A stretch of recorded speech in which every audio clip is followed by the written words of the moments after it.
flirting with Death Cat.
Bad kid. Bad.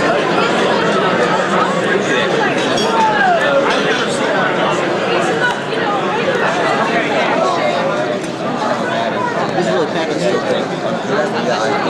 This is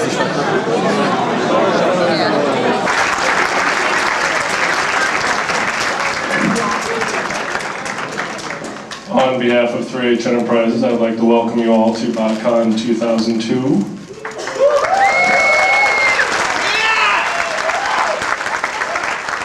It's very nice to see so many familiar faces and new faces. How many have been to the show before? Show of hands. Excellent. How many new people? How many new people we have? Welcome. Welcome to the show. I hope you enjoy it.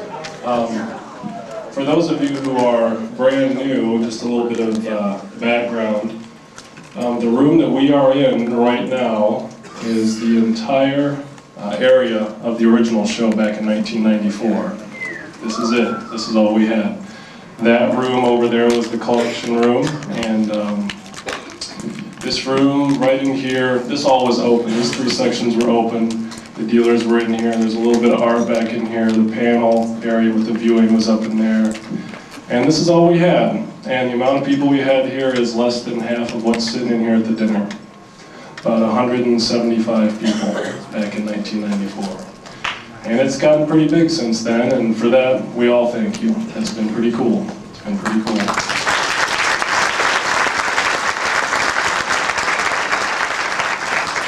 I'll make this introduction pretty short because we have a special surprise for you this evening. But I'd like to call my brother Jonathan to introduce the guests.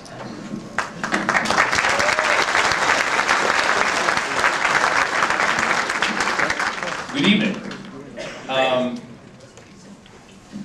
Boy, I'm going to make it a little easy on myself because I brought my handy-dandy program guide, so I don't have to forget who all's here.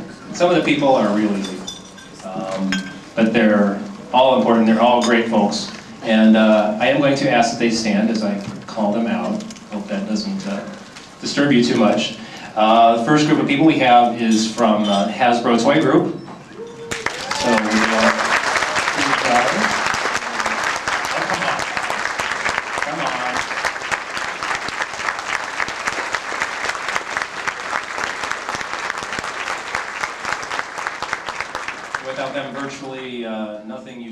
would be possible.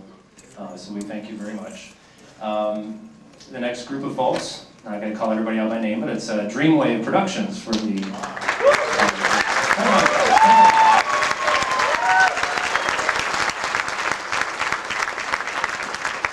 You get to meet everybody more individually this weekend, so be sure to visit them, and they'll have some cool stuff, won't you?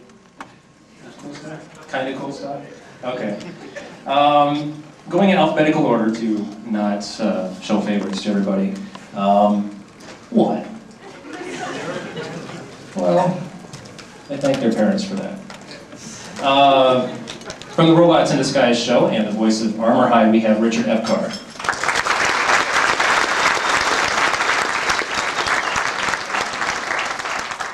Joining a panel of writers from the present and the past, we have, some of you may remember him from a couple conventions ago, one of the story editors from Beast Wars, Mr. Bob Forward.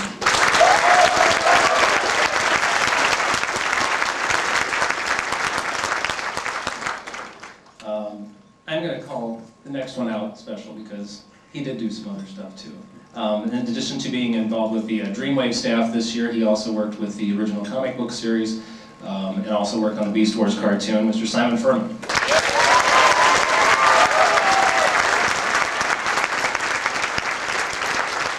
He's also a BotCon veteran. 3 years? Was this is your 4th year? Wow, that's pretty good. That's pretty good. Yeah, you got a badge.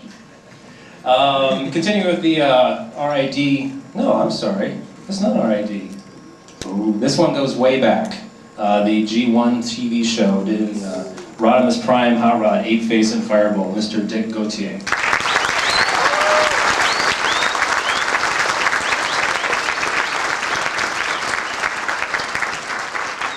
He's quite a character, so watch out.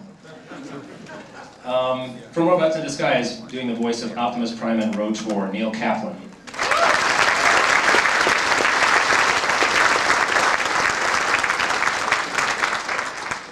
The voice of Rev, Cerebros, and also the director of Robots in Disguise, Steve Kramer.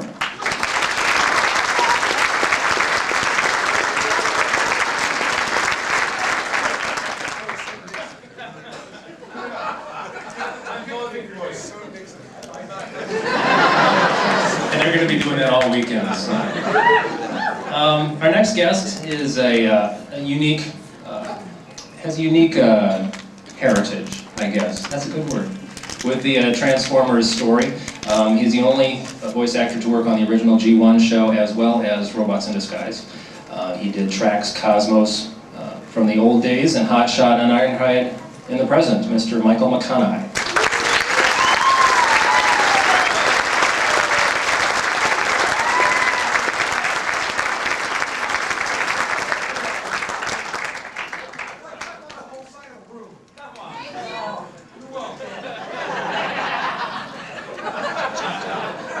Our next guest was on the Robots in Disguise show as the voice of Skybite, Mr. Peter Spellos.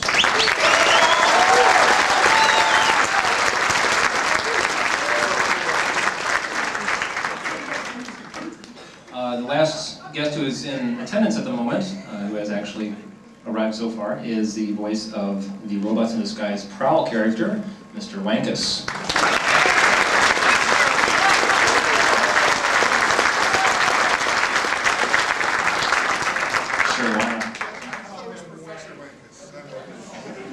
And our final guest who has not arrived yet, his flight should be getting in any moment.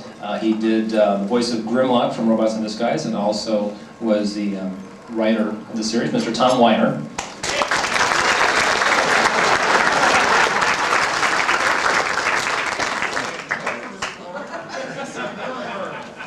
Well, the real Mr. Tom Weiner, please stand. So that's the guest lineup that we have for you this weekend. You'll get a chance to meet them a little bit later tomorrow and Sunday, doing their panels and autograph sessions. Neil Kaplan is in room 420. Come on up and see him.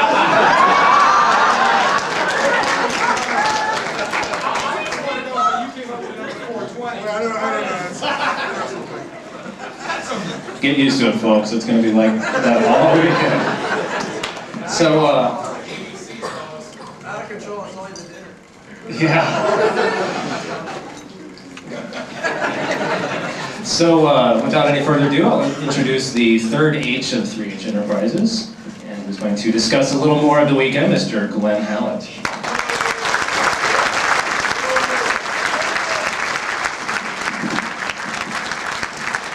I get all sorts of fidgety when I hold things and I drop them and it makes big and loud noises, so hi.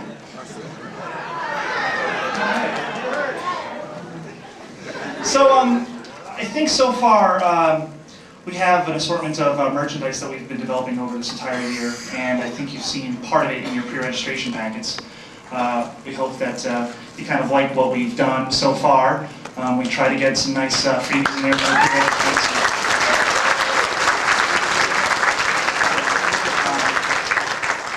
There's a long list of people who actually contribute to help make it possible, but off the top of my head, obviously the people at Hasbro, the people at Fun for All, the people at 88 Miles Per Hour Studios, Rhino Home Video donated the lollipops actually. It was actually kind of cool.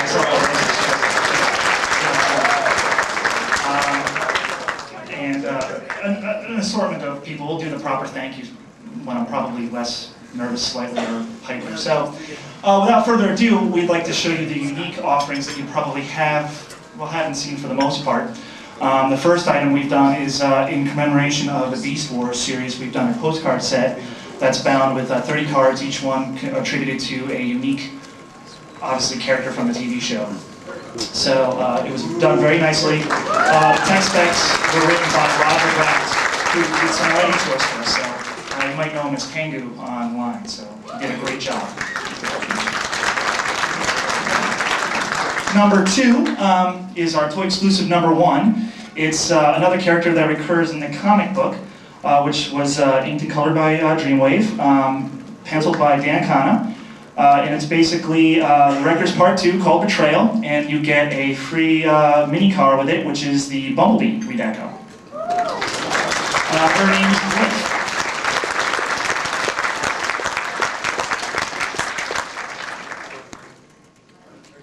Thirdly, we had contacted an old artist fan favorite that we've had.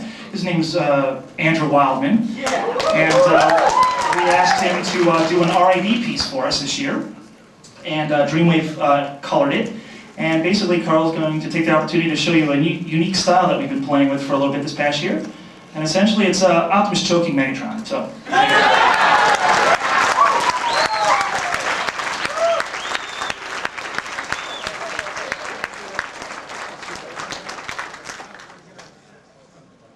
Of course, you guys can come up and see them later, but we do have, I think, an additional 16 pieces to actually get rid of this weekend. We actually over-ordered, so if you guys like it, you might want to pick it up.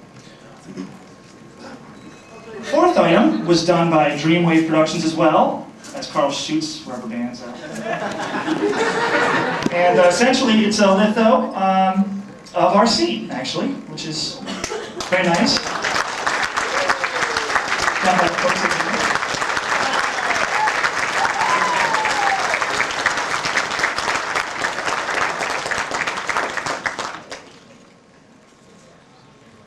And we're going to go a little differently this time. We're going to go backwards with the toy exclusives. We're going to show the larger one first because everyone already knows what it is, if you kind of get online. So it's...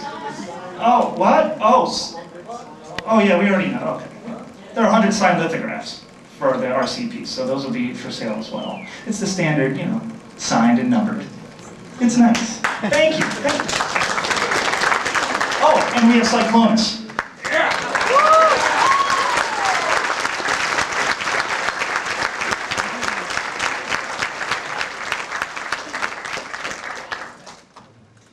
Okay, so now we come to the last bit of little merchandise that we have happily.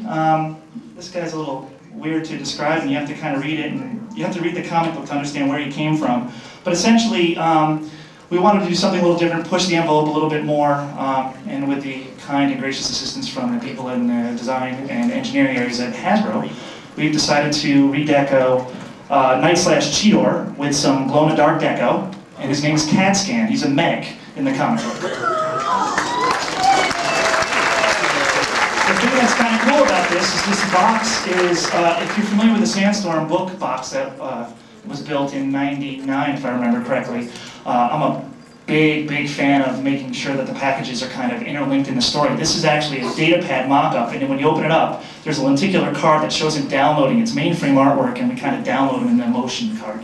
So it's kind of cool.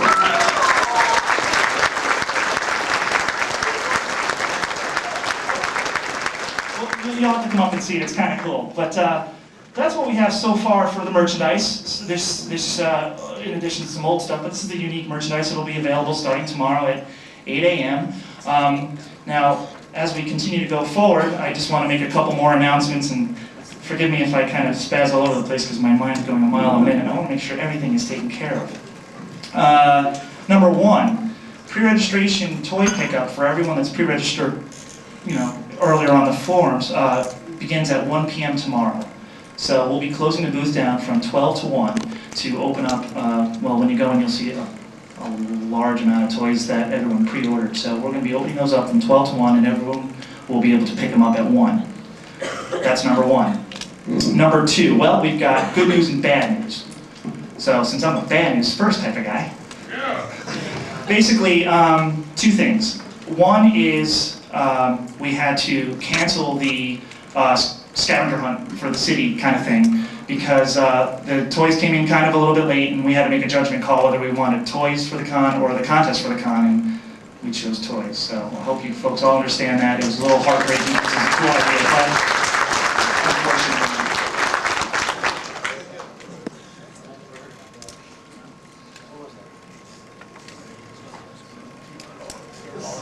That's the second one.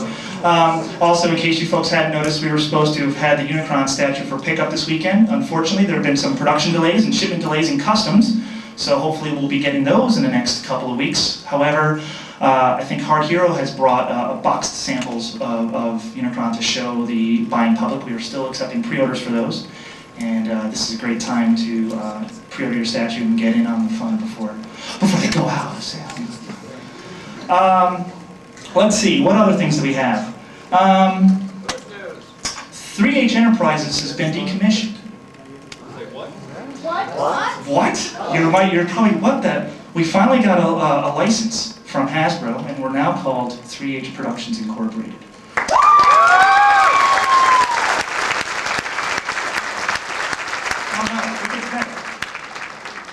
I'm happy to say that one of the newest licenses that I've been able to wrangle is a new official Transformers fan club. Which will start, well, we're still working on final details, but finally a fan club that takes care of business like the old Stars kits way back when. We're going to try to fill that void with basically, full color periodical or some such thing. We've got lots of ideas. If you folks have ideas throughout the weekend, we'd love to hear them. Well, we'd love to hear them. Hopefully we'll have some survey sheets, whatever. We can take the comments at the panel at 3 o'clock on Sunday for the organizers panel. Any suggestions are obviously going to make it better. Number 3 or 4, 20. If you look under your seat, you might have an index card or a sheet that says Heroes of Cybertron. If you have one, you get a 2-pack of a Decepticon and Autobot Hero of Cybertron. Next time. Just sit down, all of you. Sit.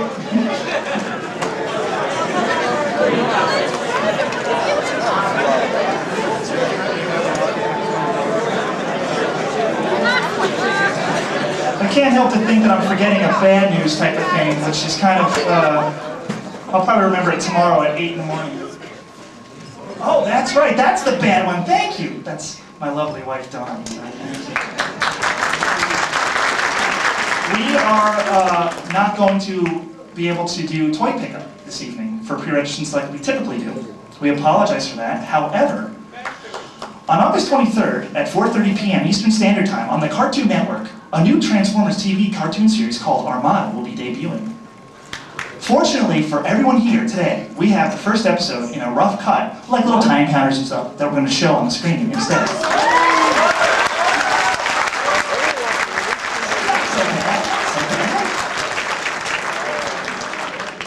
play here first is we're going to have dessert. And when dessert is done and we get to be cleaned of our dessert type of machinations on our table, we'll dim the lights, show the episode. If you want to stay and watch it, you're more than welcome to. If not, I gotta go. you can go. However, big however, cameras, video cameras, shut off. If we see them, we'll stop the tape, they'll take it back home. Don't want to ruin it for everyone else. About 20, 22 minutes. You can hold the, the anticipation of recording it and putting it on the web or whatever. Just please be wary that a lot of people want to see it, and if we do see it, we will shut it off. Okay? This is the only time we're going to be showing this episode. It's only for the dinner attendees. So be happy that you get to see it, and enjoy the rest of the dinner, enjoy the rest of the weekend, and we'll have a great time, and see you later.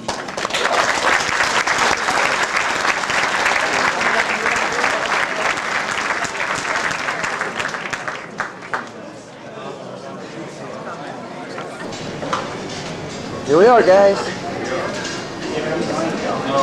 Together once again. You realize that the threesome is now a foursome. We're the Four Musketeers. Four Musketeers.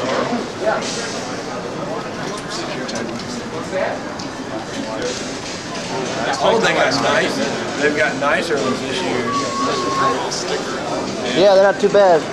We actually can maybe save them. I saved mine from last year. I wouldn't pull it off and stick on the shirt. The first Transformers toy convention in the dealer room. What do you have to say? He's ecstatic, you can tell. Doesn't know what to spend his money on.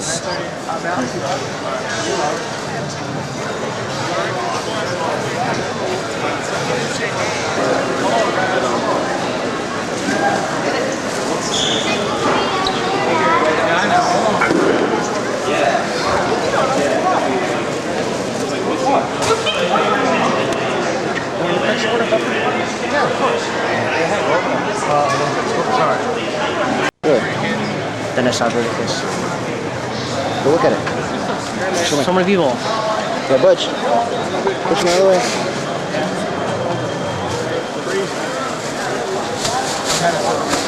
Should have 2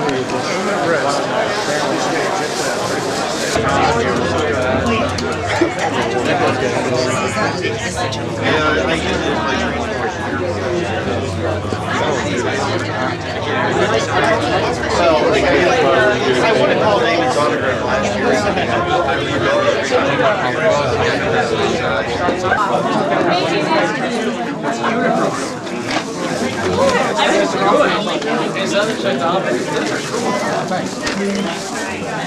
I was thinking about getting a Predacon symbol tattooed on my forehead.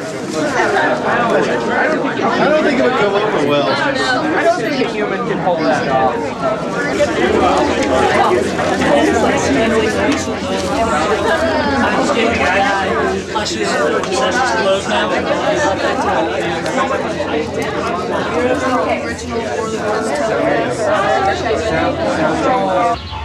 Sorry about that. Oh, yeah? Second.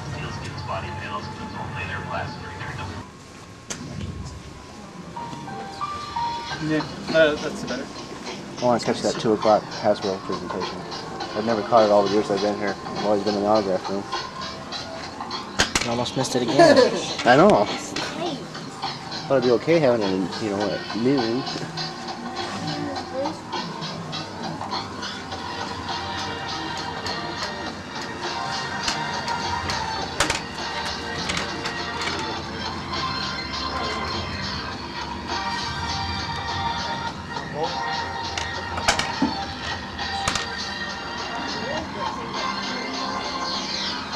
What's this, is that computer generator?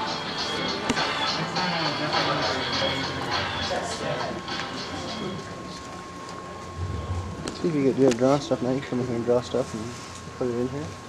Win a big prize. That's right. That's closer.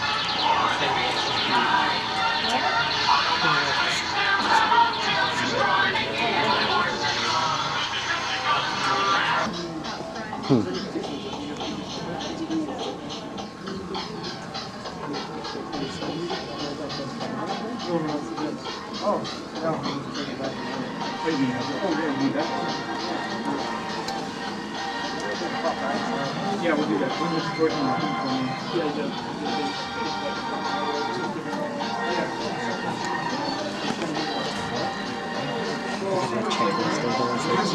Taking out the train. That is cool. Clean cheating.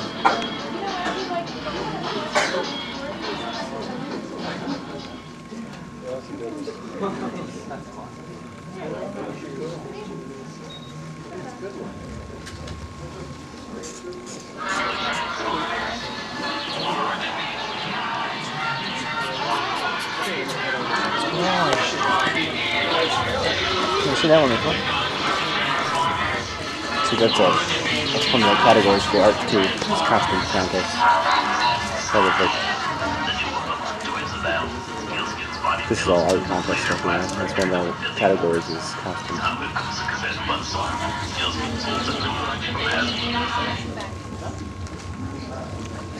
I want to see him disappear now, reappear. I want to see him transform. I want to see him turn invisible. That's what we did with they had one was Optimus Primal one time, the guy. He come back and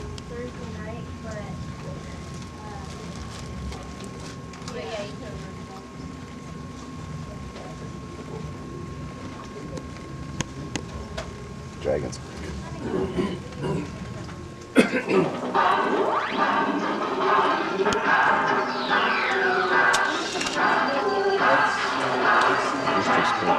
Chess for sure.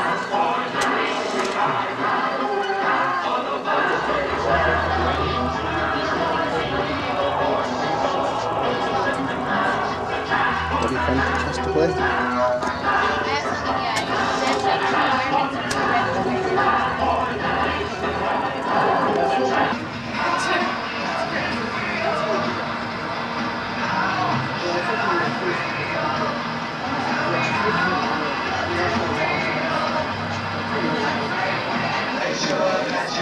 Says the art school.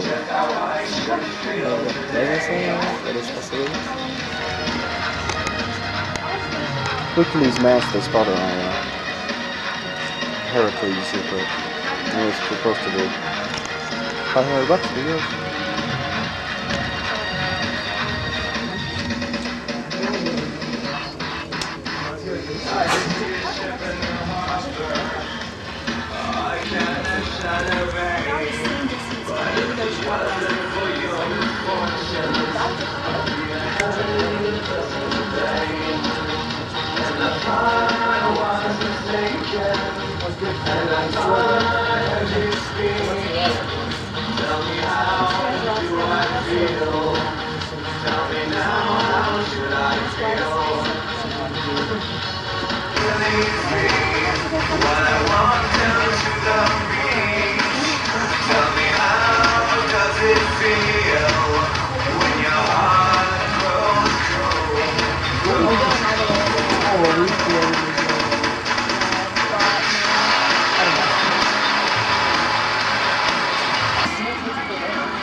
I grabbed like 6 of them. I grabbed 2. But the number was 1. What's that? The number was only 1. He said take 1, but...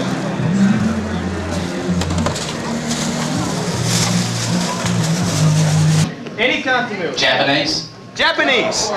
No, keep it American. Keep it American. You guys suck. Now, we gotta be nicer to Mike's. Go away. The opinions of this person do not reflect those of the general populace.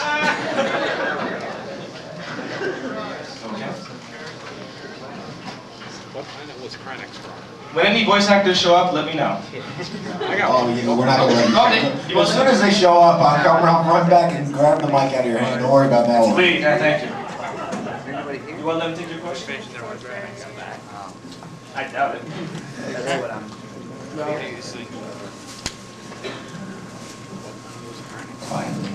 There's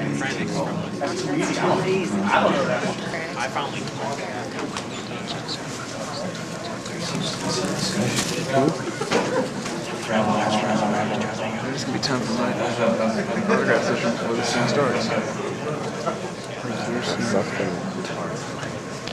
In case anyone thinks the answer is Optimus, he says no. So keep this in mind. Well, I got so many hands, but you're closest to me, so I'm doing it. Dion or Dion, how are you going to say his name? It is Dion. Very good. It means your turn for a question. Okay, grab his hand up. No. You can be lazy. Let's try something obscure from the tech specs. Who fought in the Asphalt Wars? Wow.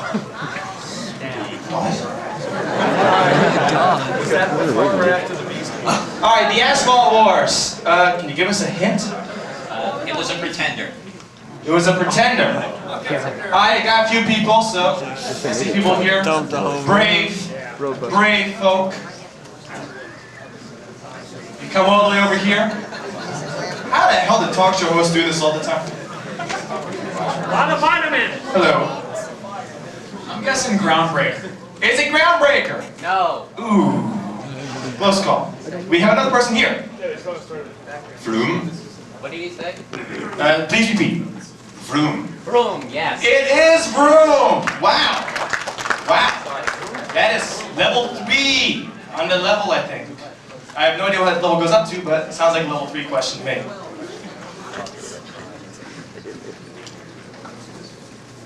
That's something really obscure. I have a trivia question. What the heck is an asphalt war? What happened with the asphalt wars? I heard about the Great War. I mean, they're on Cybertron, aren't they? What kind of blacktop do they have there? Just an endangered habits have to do with your all the time.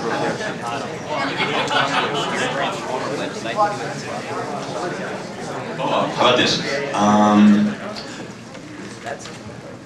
What was the name of G.I. Joe Flint's daughter? She appeared in the Transformers. She appeared in one season 3 episode. Flint's daughter's name. Okay, I saw a person right here. Hold on a second. Whew. Actually, she was in more than one. She was in quite a few. It's Marissa Fairborn. Alright, here's another question on a similar topic. Name 2 other G.I. Joe very well. How many doctors we have in the house tonight? There is one. Alright. There we go. Ladies and gentlemen, Peter Spellos.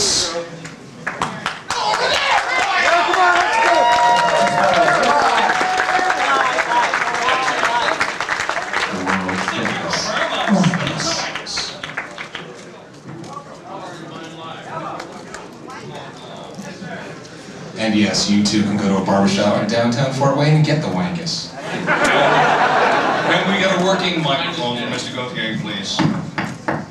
Is this thing on? That's the thing they say. Yeah. Podcast. Alright, so do we have an moderator for this thing, or we just go to town? How does this work? Testing. Alright! Well, and us, just don't talk to. So now, are we going to talk about the old one or the new one? Let's see hands for the new one. Okay, well the 4 of us will leave then. Actually, 3. Everybody to the center of the room!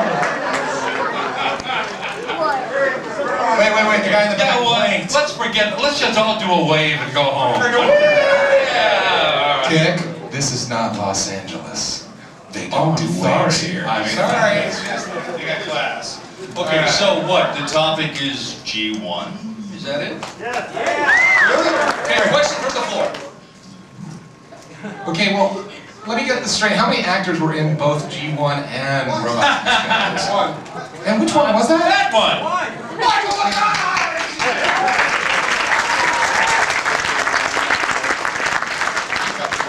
Okay, so who wants me to quote from a script that I haven't seen in 20 years? Episode 432 and the rock monster up here. I can do it. Matrix. Okay, second row. About the character tracks. Yeah. No, he's not gay.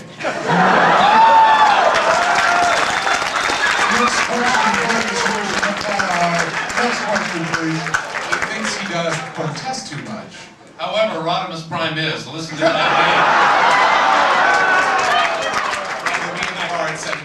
Why do you think they call him Prime, huh? Oh, Rodimus. Oh, that's right. Alright, apart from the overtones about that, the other impression I always got from tracks was a bit like urbane and such. I'm just kind of wondering, what kind of similarities are between he and Mr. Hal from Gilligan's Island? Similarities between Trax and Thurston Hall the Third. Well, neither one slept with Lovey. I'm just saying. You were just like way too quick. But he's right. It's not the first time I've heard that this weekend. Lovey did not like convertibles, that's all I can say. Something else.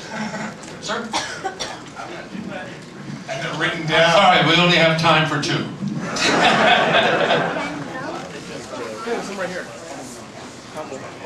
No, that's my dad, but I'm Neil. Thank you, sir. With you having done the voice of Optimus Prime and RID, you have joined a very selective group of voice actors to host such a famous fictional character. Have you considered that you are perhaps this generation's their first exposure to Transformers, and you are their first Optimus Prime? Have you considered seriously what that will be in maybe 20 years? I mean, with no pressure. To be honest with you, I hope that I'll have the chance to give him voice again at some time in the near future. It was a great pleasure to remember a character that was from the show that Dick and Mike worked on, because yeah, I watched it as a kid, so it did kind of ring in my ears. Now, does everybody know the story about how I got the part and whatever? Yeah. Okay. Tell us the story about how you got it. Cool. Well, I didn't Tell me a story. While you're doing that, we're going to take a lunch break. Okay, we'll see you guys later. Because remember, I did this in Texas and talked for 2 hours by myself. So, no, I auditioned for.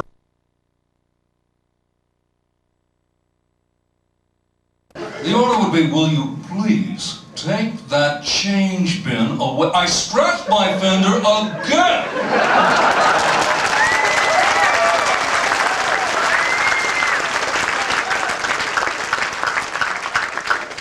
You're last, Wankus. Make it happen. Come on now. I've been coming here a long time, and I was just curious, can we get donuts? Again, he's a cop, I guess. Neil, what? You and I worked on something together, and Yes, I we don't know did. what it was. What did we work on? Well, first of all, I gotta say that, I've been on that side. I still am on that side for a lot of different things. I'm a big fan of a lot of stuff. When I was a kid, I would watch Dick in a series called When Things Were Rotten. That I thought was brilliant. And he was a hero of mine, also being the original Conrad Birdie on Broadway. Have I kissed your ass enough yet? Yeah, okay. So Anyway. let me come over there and get it. Oh, boys, I'm getting all wet here, okay? Gotta give it down. Quit bragging. Anyway, But what did we work on, Neil? we worked on a commercial for a local restaurant called Pacific Dining Car, and for me, that was one of the first days that I was in Hollywood that I really felt like I'm playing with the big boys. I'm like sitting there, okay, I walk in and it looks like this. But inside my head, I'm like going,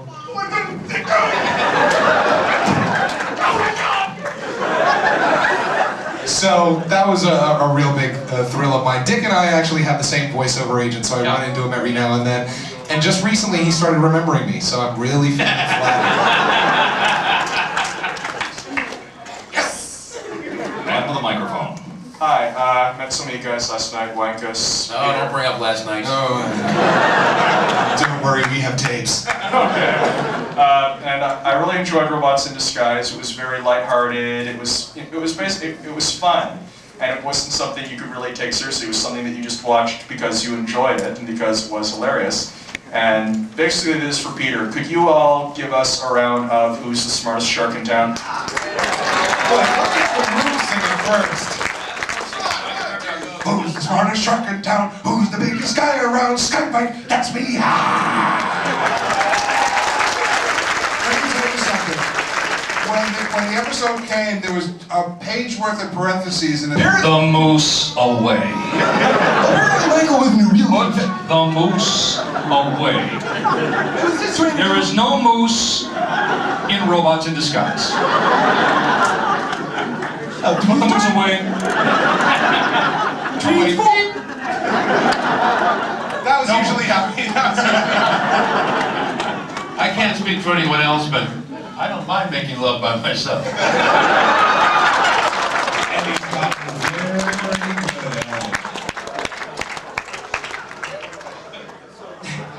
My name's Wankus. You gotta talk to me about that movie. There's a cute gentleman with a mic there. Microphone back there. Okay, this is for Peter Spellos. I wanted to know, where exactly are you in Men in Black 2? I'm in the opening action scene of the movie. I play Captain Larry Bridgewater of the New York City Transit Authority. And I'm the conductor on the train when Big Jeff the Worm is eating the train, and Will comes on and he takes over the train. So it's the first scene in the movie. And please go see it. And so basically at that point you can walk out. All right, I've seen Peter. And that I also auditioned for that role, and I believe they chose wisely. And who did the giant worm? Jeff? See, what's the beginning?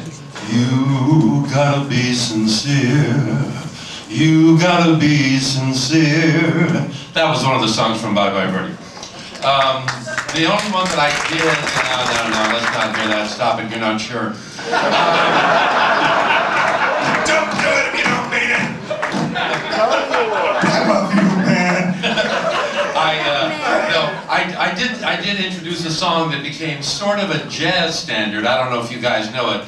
There are girls just right for some kissing, and I mean to kiss me a few. Oh, those girls don't know what they're missing. Well, I got a lot of living to do. That's it.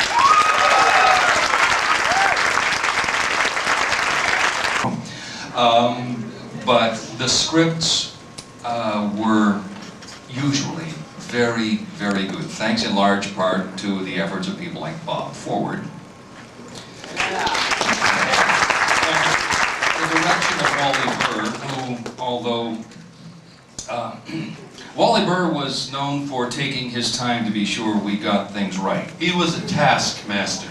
He was tough. These were 22 minutes worth of recording we'd be doing, and there were a couple of days when I personally was there for like 10 hours.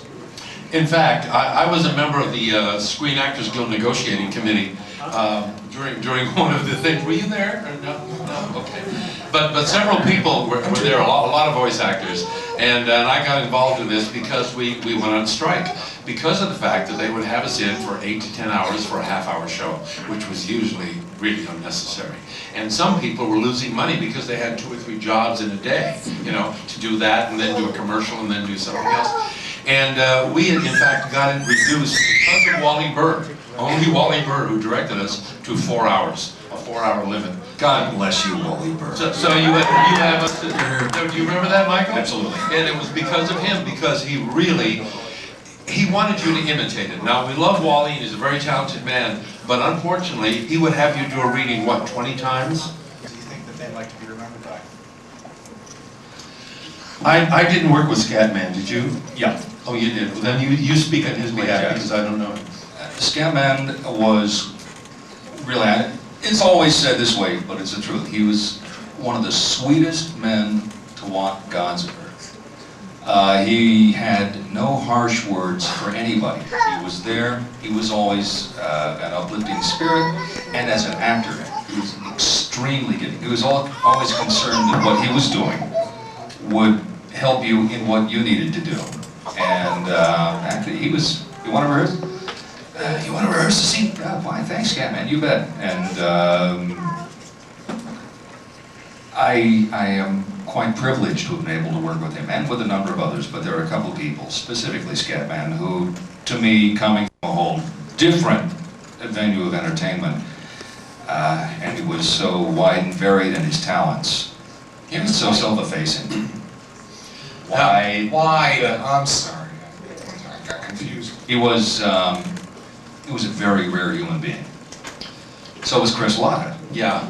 As far as Chris goes, he was He was a guy with a lot of demons. He was that. He was very much of a type A. He was very stressed out. I think he had some personal problems going on in his life that never reflected in his work. He was very funny and very creative. And what he did was just exceptional. I don't know anyone that can even imitate him. You know what I mean? He was such an individual and so creative.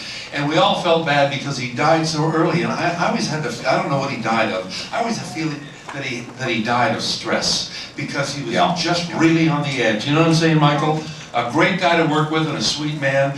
But you just felt like saying, give yourself a break. Don't be so tough on yourself, you know? And so that was Chris. We miss him, and he was a very sweet guy, but I just wish he could have had a better time while he lived.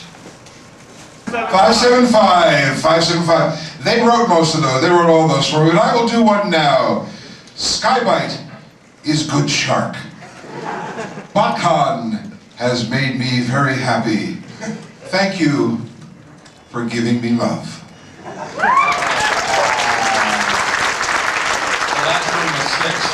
Yeah, that was like completely wrong. Bite me! That's true. Thank you. Wasn't there a haiku somebody did one time, some comic? It said, I like to write haiku because it has a great philosophic kick. Somebody dialect, mid-European, whatever it could be. And so he said, yeah. So I go in the next morning and I'm all ready to do this, and because I'm feeling that this is the only way to do this particular character. And he says, upstairs they said, no dialect. I said, what? They said, no dialect. And I went, oh, hello. Well, I had to do the whole thing in Americanese. Well, when it's written, you know, you there, don't touch, it was written like Shakespeare. And I had to do it American, and it sucked. I knew I was bad. I knew it was bad. I was embarrassed. I said, oh my God, Ed Begley Jr. was on the show. It was awful.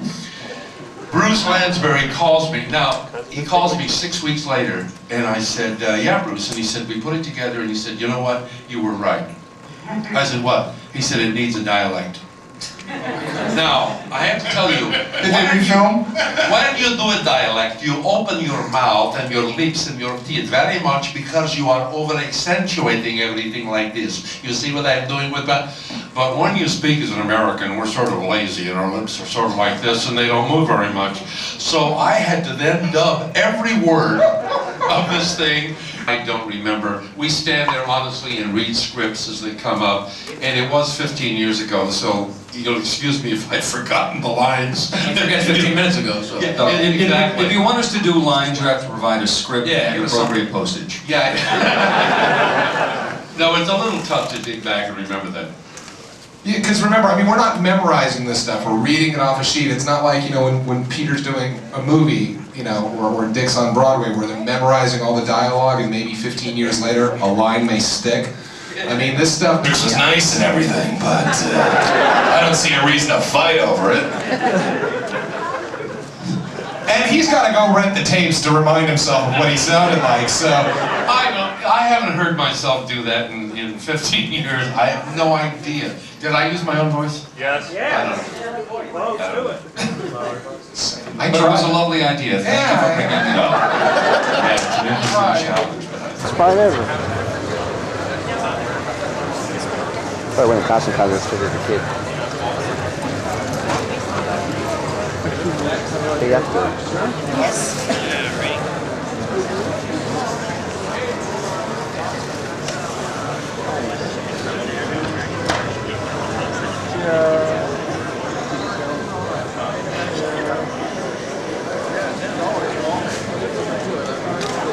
Thank you. Now transform. Had you not put those up, I would have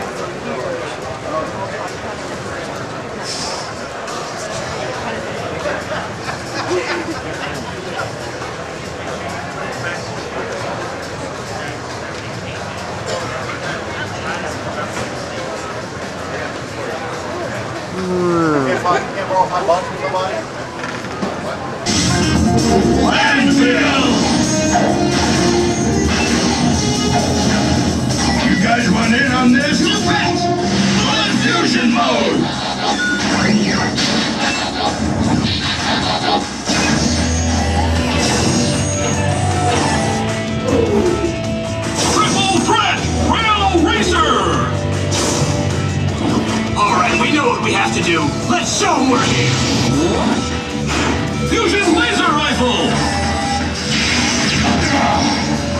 this? That's Ludicrous redo. Going somewhere? Out of my way or you'll wind up. Little kids in his glory. That was Optimus Prime right there. Right. What's the deal on the this is the first episode of my Please, I'm gonna get everybody. Let's add sound effects to your video. Thanks. Appreciate it.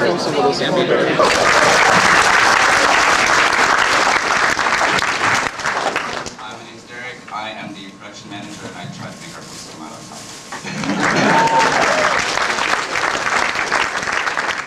I'm lead penciler of G1 and co-owner of Dreamwave Productions.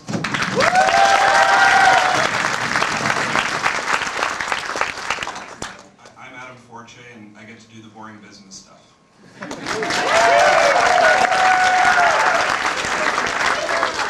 Simon Berman, a sort of hanger-on with the Dreamwave crew.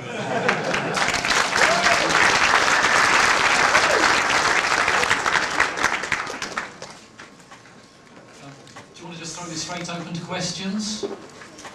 Well, I don't know. I'd like to thank everybody for having us. We're having a great time. This is our first BotCon, and it's been really fun. You know, we didn't know what to expect, and it's just been a blast. We've been having a great few days. So, thanks for the support. Thanks for having us. It's been awesome.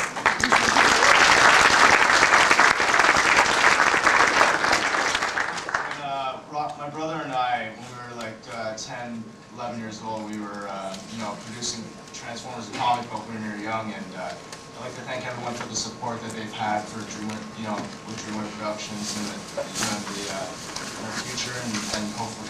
If you have Simon, does that mean that Death's Head could possibly show up? I wish it were so, but Death's Head is a Marvel character.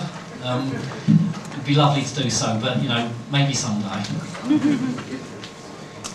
I was wondering if, since The War Within is going to be a sort of a fill-in-the-blanks type of story and give us information we haven't had before, is there a chance we could have a mini-series that would cover the time period between G1 and Beast Wars? Yeah!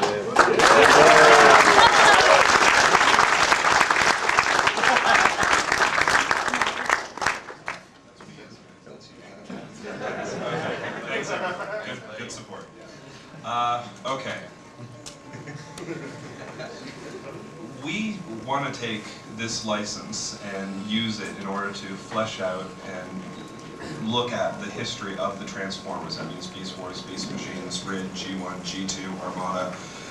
We don't want to focus on just one area, you know, and I think that was a concern going in, that we would only do Generation 1 and maybe touch on a couple of other things. I can tell you right now that there are plans to do a Beast Wars limited series. There are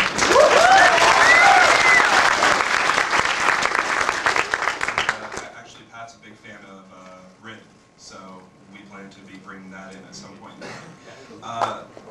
We're not really taking this opportunity, so just to let you know, to flesh everything out in between. We want to take individual stories within, so I can definitely see how that would be something that might be very cool to do in the future, but for now, if we do a Beast Wars, we want it just to be about Beast Wars. Do you know what I mean?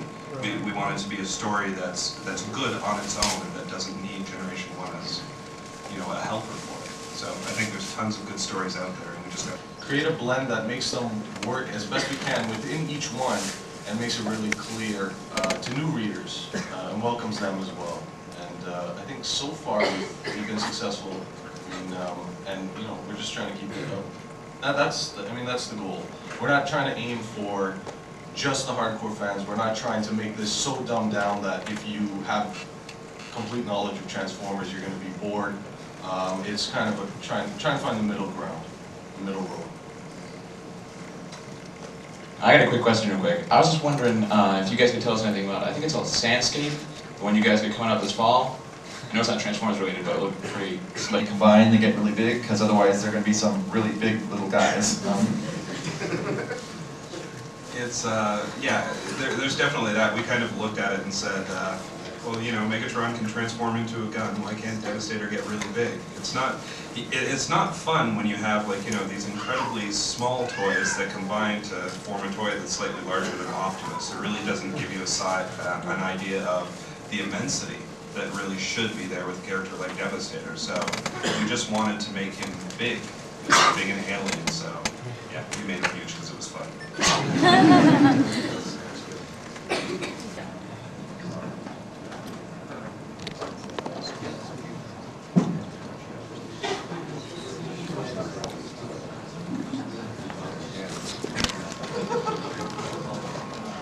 $10 anywhere.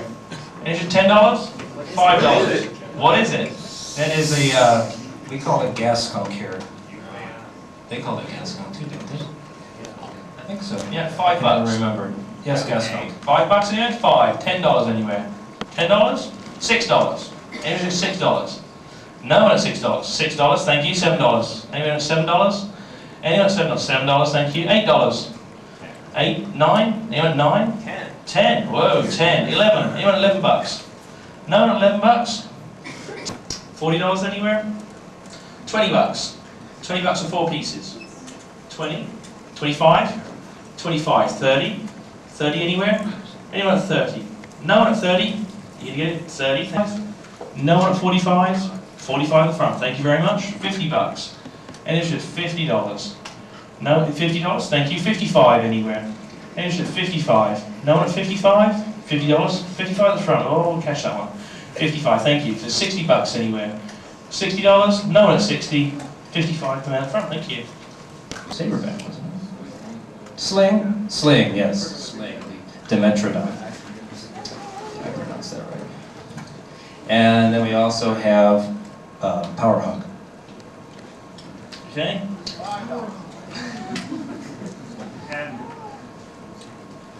Same you doing the work. Now we don't hear much from this corner, so I expect to hear stuff. Okay, $20. Anyone $20? 20, 25, 25, $30 anywhere.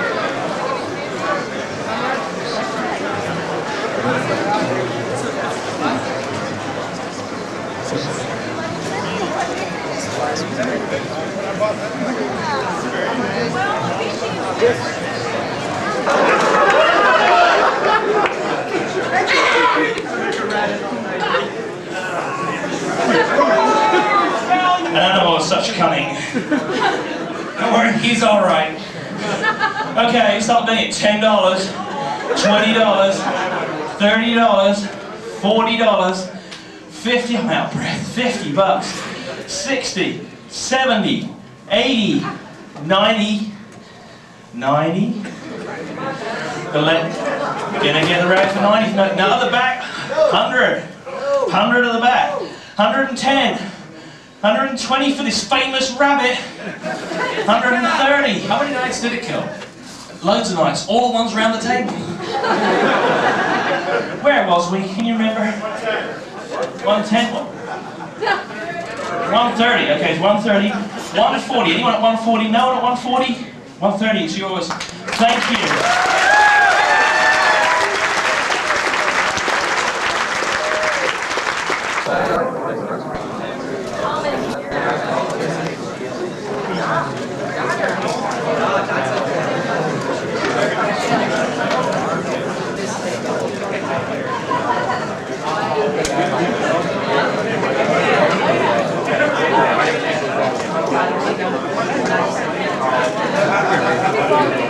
Yeah, I just didn't know if you said goodbye to the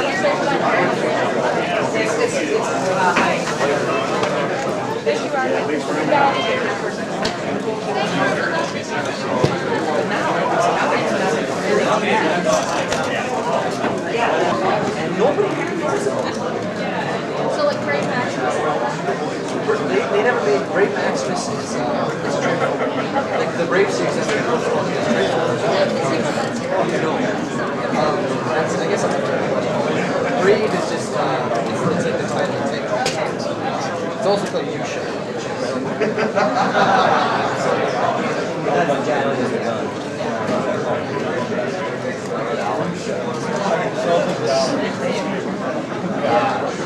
But it's like such a nice line.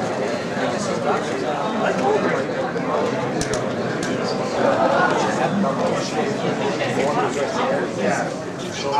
Hi.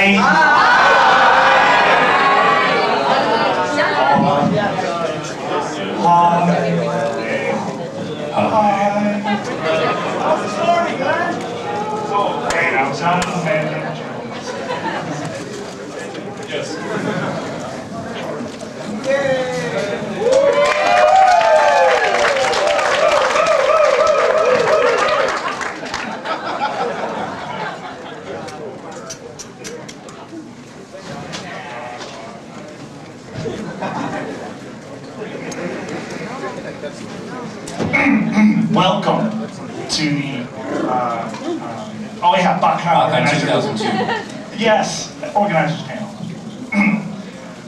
Yeah, okay, so, so we had a show, thank you for coming. And, see you next year. And see you next year, bye.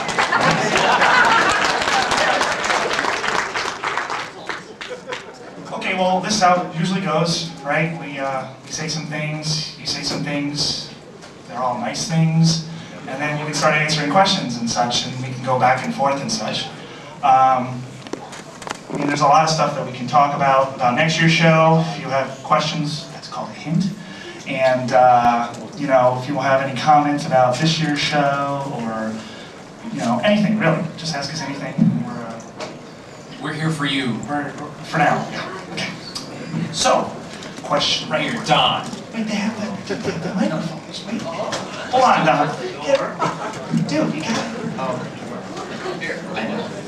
Hey, know me, I never follow. Wow. No, we don't break the rules. We bend them a lot. Hey guys, first of all, I wanted to thank you even more than usual for putting on this kick-ass convention again, and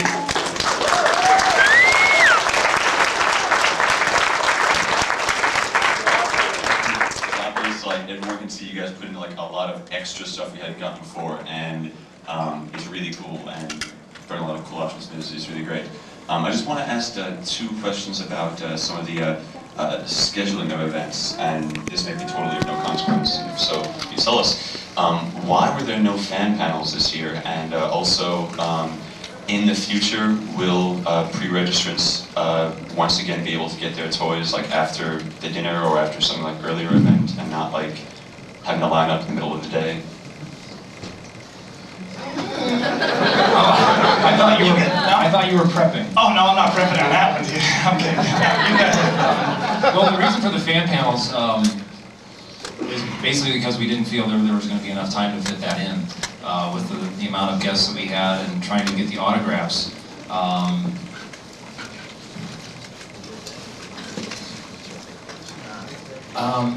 What do you? Oh.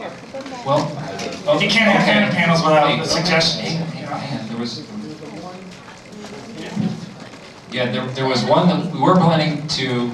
So I had the MST showing this year, but I guess situations beyond our and their control caused it to not happen. As far as the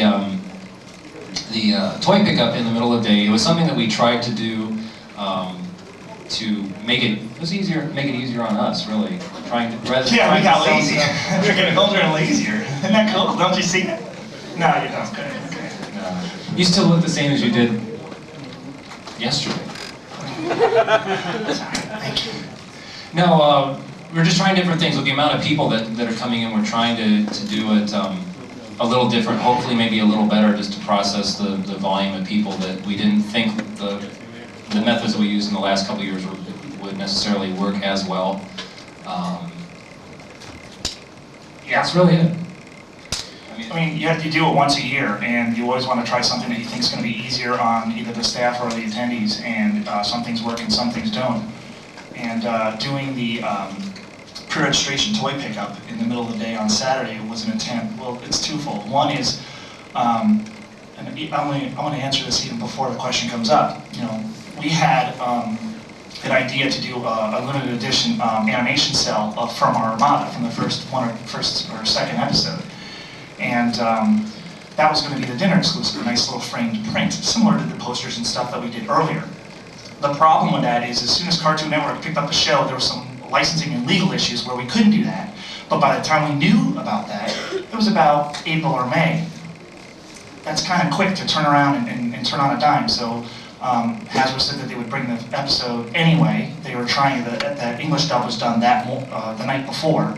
They FedExed it out for Friday, morning.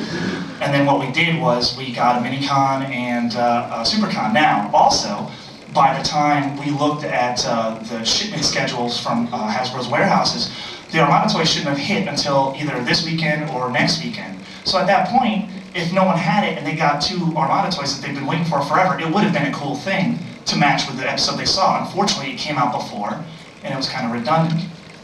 that's the way things go. It didn't work and such, but it's better than just doing nothing, which, you know, I hate doing. Is that a good answer for the dinner thing? Because we had a lot of comments on the dinner exclusives. What about picking up toys after the dinner? Good question. Is he an answer? Okay, I'm gonna answer that. There's just a lot of time involved, and from what we've used from previous years and such, it just takes a long time, you know? There's a lot of burnout coming into play here. The bigger and bigger this event gets, the more and more people we got to deal with. Unfortunately, part of that is there's a lot of issues that came up this year, yet again, dealing with the convention behind the scenes, dealing with toys and packing and all this other stuff, that there's a legitimate burnout factor. So basically, the comment and the call was to try to put it on Saturday after you break it down, because most people, you know, you've got your toy, you bought your toy, you have plenty of time to pick up your toy, let the people buy the toy that they want to do extra and wise. And yeah, it's not good. Did it work? No, not really, so it won't happen again. But it's something that we tried to give everyone a break. And that's kind of, I mean, is that a good answer? I mean, I don't know if it's good or not, but it is the answer. I just like to say that I liked the way you did the scheduling for the autographs generally. I like the general idea of having, you know, the different colored cards coming in at different times. The blue and yellow colors came in really lucky. The greens, we had, you know, one problem with, you know, things being on at the same time. The reds, however, they had to choose between going to a couple panels or getting autographs, and, you know, they were both at the same time for them. Just, you know, it'd be nice if it was spread out a little bit more as for who got, you know, maybe for each grouping gets scheduled during one thing, and then they could come and choose which they wanted to do a little bit better. But overall, I really like the setup, and I think it really sped things up a lot. Yay!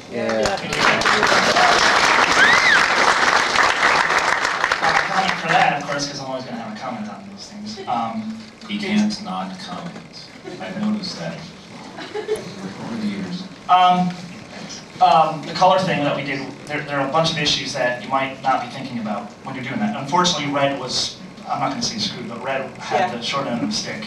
However, if you try to rotate all 4 sets of numbers, at one point we had actually 5 sets of numbers, but we went from 1 to 350 and so on and so forth. If you try to rotate all 4 sets of numbers and keep it so the voice actors and the guys can eat, and you try to match it so that it's not interfering with anything, it's impossible. It's a multi-constrained system. You can't get out of it. So what happens? You do the best you can, and you try. I mean, that was the best scenario. It could have been red, it could have been blue, it could have been whatever color. It just happened to be red.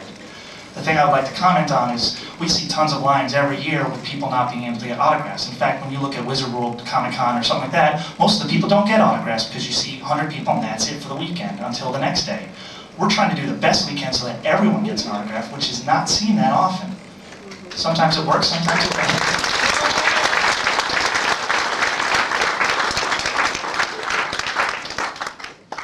Hey guys. Hi. I'm going to actually usurp some of Don's gimmick here, and when are we going to get a Big Daddy exclusive? No, That's our secret, Glenn. Sorry. Next year. Will I get a headmaster, Big Daddy? No, Big Daddy, so next year, if I see it on the internet, I'll kill you.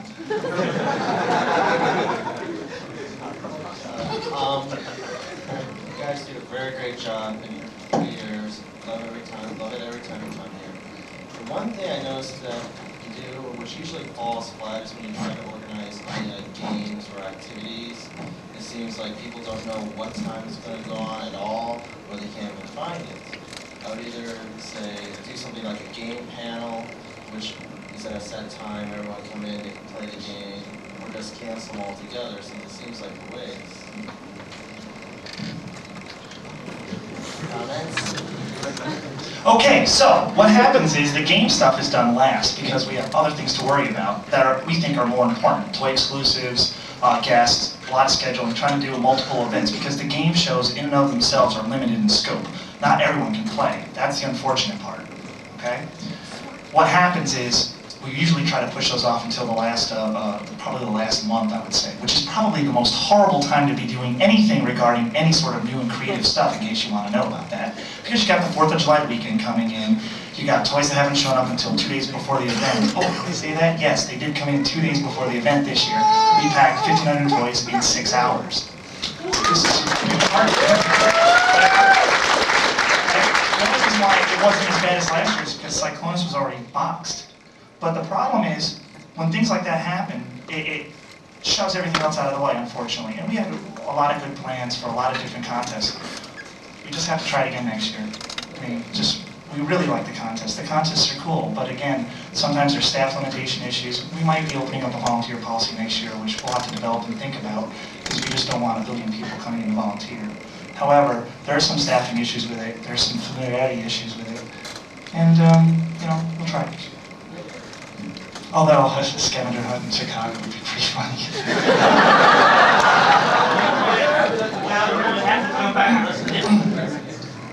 Hey, I just want to say that you guys have done a great job this year as always. All the panels were a ton of fun. The Hasbro panel especially I thought was just great. Like, everyone knew their stuff. They had everything set up in advance.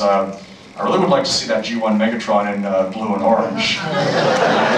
And basically, if it wasn't obvious before that Hasbro loves us, it's blindingly obvious now. Now that being said, I've got 2 questions. Number 1, what happened with Primal Dawn? And number 2, the BotCon comic. I do like how you made Cryotech such a key player in it. Like, it's pretty obvious for Megatron learned how to be brilliant, but what was up with the mass slaughter? Like, you basically killed off half your cast in, I gotta say, in pretty meaningless ways. Like, you killed the mutants, the Dinobots, and a good chunk of the other wreckers. Okay. Well, let me answer the first one first. Yeah. Primeval Dawn, just in case, I know we had gotten a couple of questions about this over the weekend. It is still there. We just didn't have time to get it uploaded on the website. It is a web-only story now. And it also needs the approval coming back from Hasbro, too. It's done. It's been in Hasbro's hand for about a month, but you know, they were doing BotCon stuff instead of the Primeval Dawn stuff, and they needed to do the show critical stuff first. Yeah, so it should be coming next month. Oh, definitely. It'll definitely be coming next month. Yeah, we're sorry for the delay. We like Simon Furman, and he always kills off a lot of people, so we just figured we'd do it too.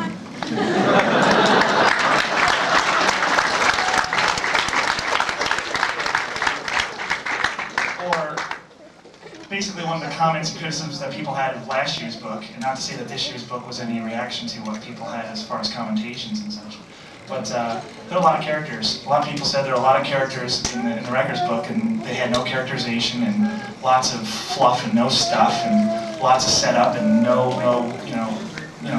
setting of a story. Well, we trimmed so we can actually start developing characterizations of the characters that were majorly important to the rest of this story, and the beginning of the second story arc, which should start sometime next summer.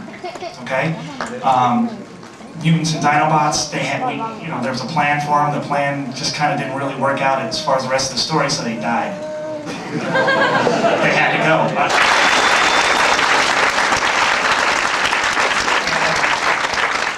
We'd like to thank Sebastian Clavette from 88 Miles Per Hour Studios for providing these prints for us. That he did a bang-up job.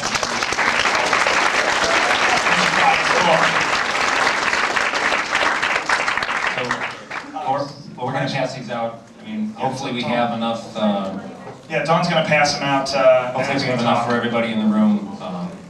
So sit in your seat, and we'll try to get. We should have enough, but if we don't, we apologize. Probably for the people in the back. Which, you know, I'm really sorry about that, but okay, maybe get a photocopy or something from someone. Again, we meant to make more of them, but again, we needed to do something. So, go ahead. Okay. This is my second year coming. I gotta say, I had a great time. The panels were great. I learned a lot. I was one of those who was one of the ones who pre-ordered the Unicron statue. Now I understand there are issues with it not showing up, and there'll be arrangements to get them shipped. Are we going to have to pay shipping for them? Yes. Okay. Are I realized that was something out of our control, or out of your control. Do we, find a way to get around that because, we arranged to have them, to be picking up here? Right. Well, first of all, I know we've done it before and we'll continue to do it. We do apologize for all that happened. We did fully intend to have them here to be. It's going to be good. Well, the way that we're going to work it. Stop. I haven't read this. Hold on a minute. You typed it up. Oh, I did. A Men in Black toy? Oh, Mint Box. It is Chicago. That's right, Mint Box. The Mint Box. Sorry. No.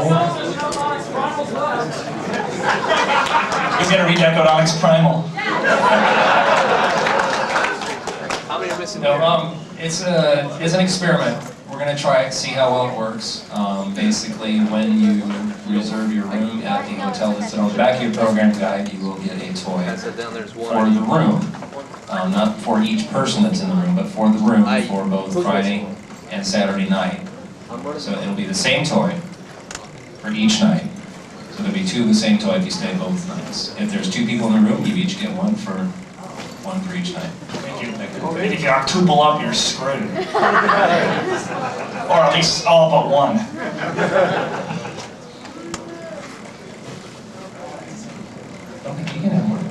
Let's talk a little bit about philosophy.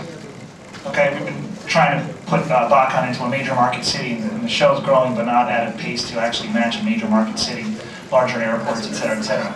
It is almost impossible financially to either pass the cost along to the attendees or for us to just eat our bank accounts time and time again to actually put it in a major city so that there's more things to do in the city or make more of a family vacation out of something. In order to do the Hyatt Regency O'Hare, well, we tried to do the convention center and it's way too cost prohibitive. In order to do the Hyatt Regency O'Hare, we were playing around with certain minimum rooms that we have to book to actually get a reduced amount for rental space. The way we played with this is to do the exclusive offering. Talked with Hasbro, they okayed it. It was a pretty cool idea because they're excited about going and having BotCon in Chicago. So how do you play that? Well, you want to do the maximum amount of rooms without screwing anyone. So what you do is you're hoping for 2 people per room at a max, so that one person get it Friday and the second person get it Saturday. If you really want the toy to gut it and play with it, then you just book your own room. $131 for a room, plus probably $40 for pre-registration, which gives you basically 2 free toys, a whole bunch of other free stuff that we're probably going to get, and then admission for the show. That's a pretty good deal. You have to, again, it's like you need a room for the con. Why not get a free toy while you're at it? Everyone always wants to know, how do we help you guys? We can help us by booking the room. And that's the thing, book the room. Make it a success. If it's not a success, financially we're screwed, and then next year, or the year after, we'll have it in Durham.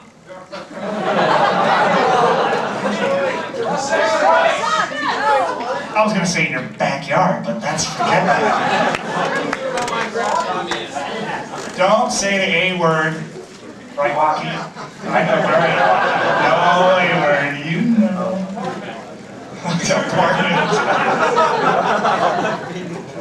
As far as Cyclones and CAT scan, we wanted to get to these machines, molds.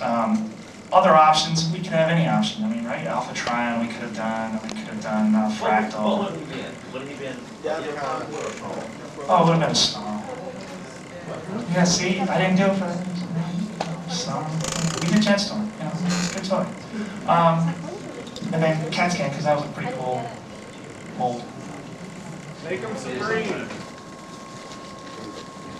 Which number did you dial? We dialed the one on the back of the booklet. There's a toll-free number and then there's a regular number. Did you dial a toll-free number? Yes, we dialed that one. They're stupid. I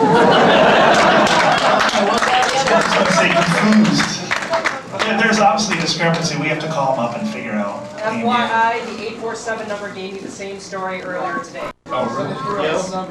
I'm still saying that I highly doubt that all those rooms that I reserved have been booked in 2 hours. If you guys, it's over 600.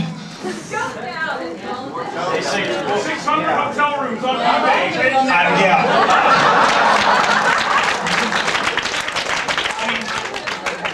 My comment to everyone would then be, if that was the case, why does it take you so long to book your rooms?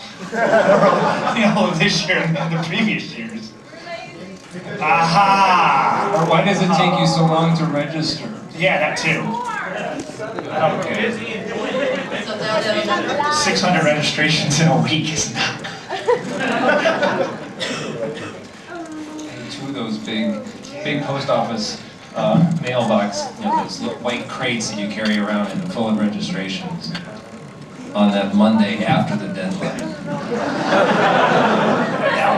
Oh, that's cool too. Yeah, good comment. Deadlines, read them. My other question is this. For this year's dinner, I mean, we always expect something really great, exclusive that we can take home. The posters last year, I mean, at least they were very exclusive. And I'm a big poster person, but I thought, they're exclusive to the dinner, no one else can get them. So it's a pretty good deal. But this year we got toys that we can get anywhere. Did you hear the comment? Did you just come in? No. We actually talked about it. Oh, I'm sorry. I left for 5 minutes ago. We were going to have an animation cell print. Yes. Cartoon Network had a problem with it, obviously for licensing issues. Yeah. According to Hasbro reports, Armada toys weren't going to hit in time, but they did. So we were going to do a print. Cartoon Network said no in May. So we had to do something else. Hasbro says, okay, we'll do this for you. We say, cool. When is it going to hit the stores? Probably August. July is not August. We'll do that. We commit to it. Armada hits the stores a week before the show. We're hosed. Unfortunately, I mean, you got to see that first episode. I mean, that's got to be worth something.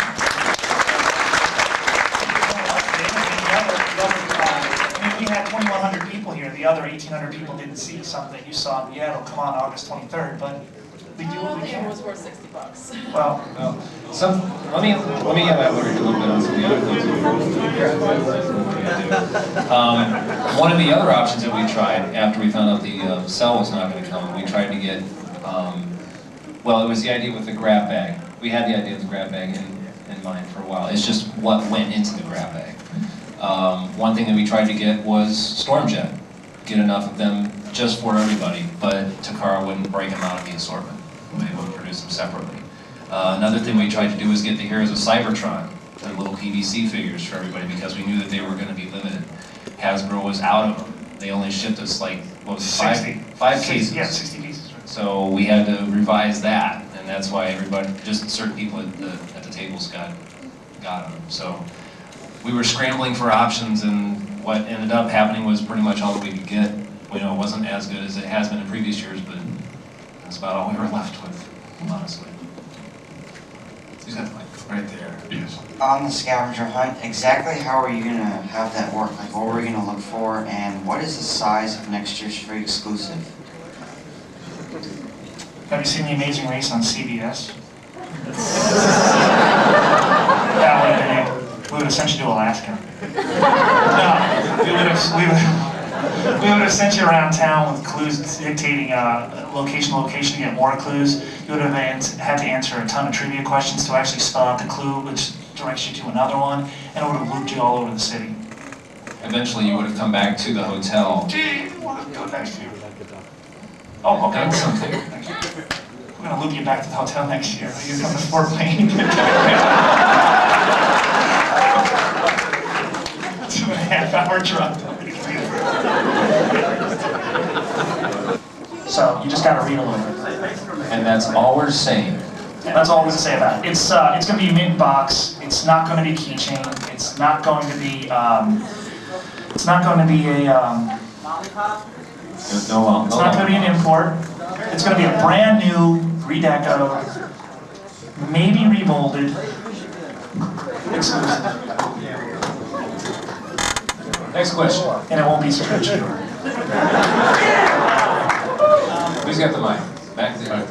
I was wondering if you guys could shed any light on next year's comic concerning the deal with the Wreckers. If we're going to expect any new members to replace Cyclonus. There's never a member. Okay, but I can answer that question without giving spoilers. Part 3 will be shown during the course of the year, similar to what we did in '99, with all these text block stories that you get kind of in the mail. Part 3 will be shown in the year, on the website, and on paper. Part 4 is going to happen next summer. You'll get new members, you'll remove some members, and lots of chaos will ensue. Just a couple of suggestions. I guess I'd like to remind you guys for future years that not everybody is a Beast Wars fan. Not everybody likes Beast anything. Not everybody likes the recent stuff. There are G1 fans, and there needs to be a balance, something for everyone. And I want to say that you guys did much better this year with that than last year. So I want to also encourage that there be more fan activity, with the fan channels. And if you guys need somebody to change the DVDs, the G1 DVDs at 3 o'clock in the morning next year, I'm there. Thank you. Actually, that's a good comment. By next year, probably all 3 seasons will be out, so that's a very good comment. Yeah. Hi guys, how you doing? I've been to every BotCon except for the first one, and every year is a blast. Thanks as always. I attended the Star Wars Celebration this year, and that was a lot of fun, but it was a bit overwhelming, and it made me appreciate BotCon a lot more. I want you guys to know this is still a lot of fun. It's the premier convention in the world!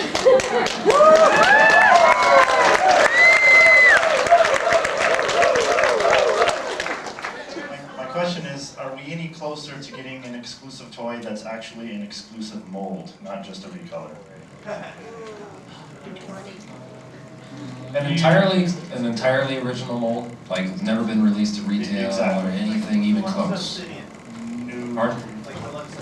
Unreleased slide changer. Tooling doesn't exist for Deluxe Obsidian. Try it. No new molds. Might see some retooling. Retooling is about the best that we can hope for. Yeah.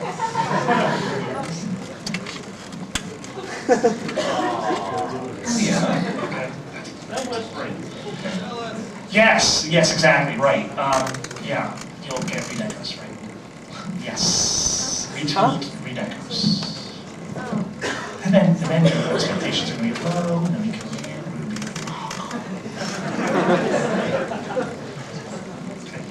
Okay, I was lucky enough to actually eat the BotCon lollipop.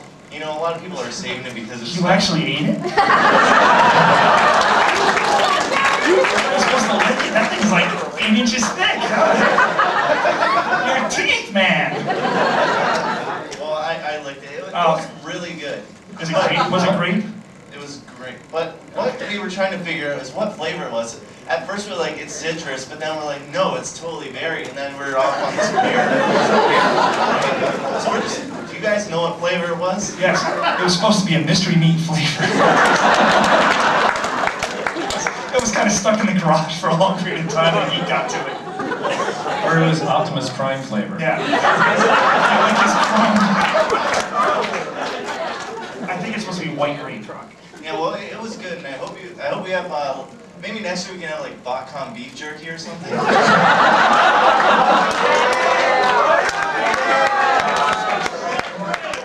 I'll tell you what, we'll get a BotCon taco, stick it in your pre-race box.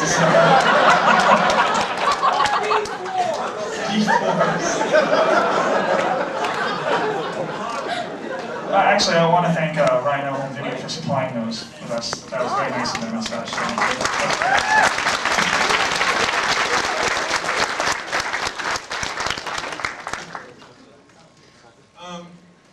I wanted to ask one question, which you might have answered really early on, but out there.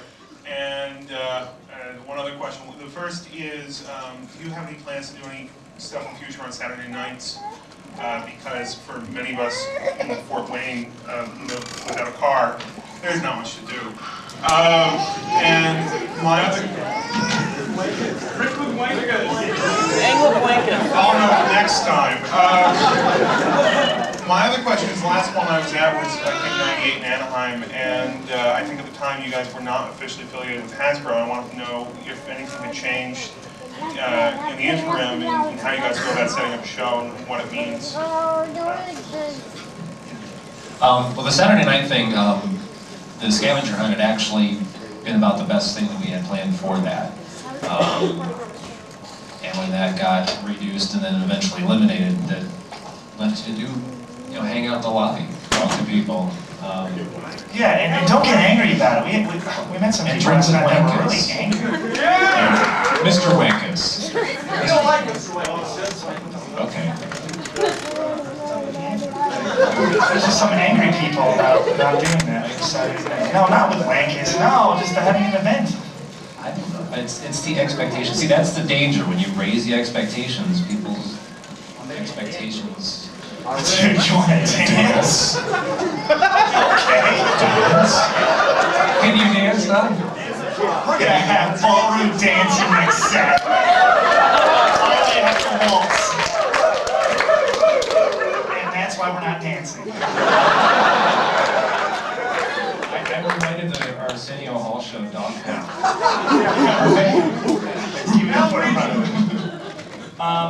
Oh, the other one.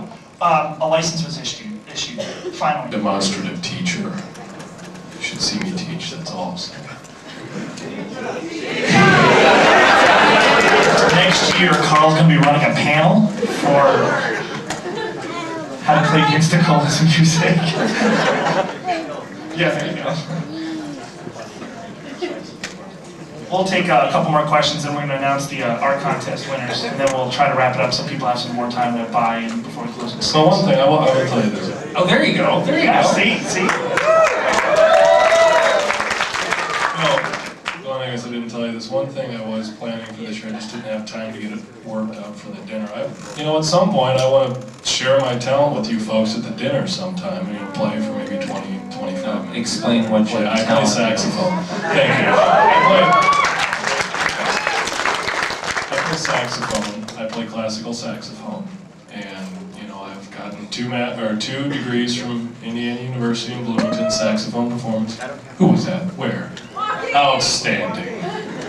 No, I've gotten 2 performance degrees from IU, and it's something I wanted to do for a couple of years, but I just haven't. I've been a little out of practice by the time the show comes along. So at some point, I'd like to maybe play a little whatnot for the dinner, so people are just